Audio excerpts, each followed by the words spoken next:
They advanced toward the site. Valenti let her take the lead.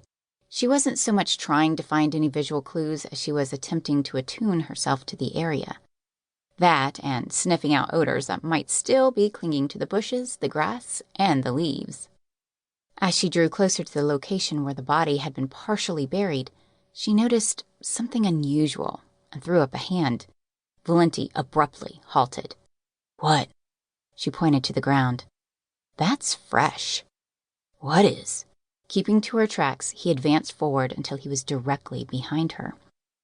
"That dirt is freshly turned over. Someone's been digging around where the body was buried." "Maybe another dog or an animal did it." "Let's see." She got down on her hands and knees and lowered her face to the ground. Immediately the hairs on her head started to rise. Off to her left, she caught the faint gasp, followed by the rapid patting of feet. Jumping up, she took off after the suspect. "Saoirse!" She couldn't stop to explain and hoped her partner would try to follow, although she was running at a pace far faster than he could. So was the person, or rather, the vamp she was chasing. The perp made a beeline to the subdivision on the other side of the woods. When they hit open air, the vamp's scent was an invisible arrow pointing directly at them. Saoirse hoped the person wasn't familiar with the neighborhood. Otherwise, it would be nearly impossible for her to catch up with them. Rounding the corner of a house, she finally caught sight of the vamp, less than half a block ahead. She poured on the steam. If she was lucky, the vamp's indecision on which way to go, if they tried to elude her, might be enough to tip this race to her advantage. The vamp ducked behind a travel trailer parked in a driveway. Saoirse swerved around it, and something hot and sharp dug into her chest, right above her left breast. Stunned, she stared into the face of the young male vamp. Like her, he wore no cosmetics to cover his pale gray face. His fiery red eyes glittered as he shoved the knife deeper into her, up to the handle. "Take that, you whore cop," he growled. Before she could react, he took off again, but there was no way she could follow him this time. The pain grew more intense as her body finally realized it had been violated, and she fell to her knees. The buzzing in her pants pocket had to be her partner looking for her, but she couldn't move her arms to reach for it. Her hands refused to obey, and the ground rose up to smack her in the head. At the last second, she managed to turn sideways just enough to keep from landing on the blade and driving it deeper into her. Her warm blood seeped through her blouse, and shards of agony lanced through her. Breathing was an effort. Dimly, she was aware of the fact that the vamp had missed her heart. He hadn't killed her outright, but if she didn't receive medical care soon, she could die of exsanguination.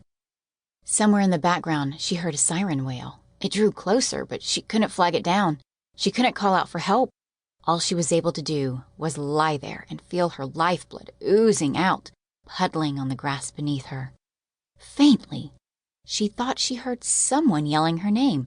A presence, human, appeared behind her, and a young voice cried out, "Over here! Someone's been stabbed! Is this her? Is this who you're looking for?"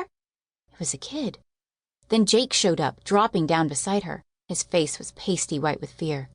"It's gonna be okay, Saoirse. You're gonna be fine." She saw him reach for the knife's handle and managed to croak, "Don't touch it." "I won't," he assured her. "I know better than that. You might bleed out faster if I did. Saoirse, did you see who attacked you?" "Vamp," she gasped. "I figured." He gave a low whistle and nervously laughed.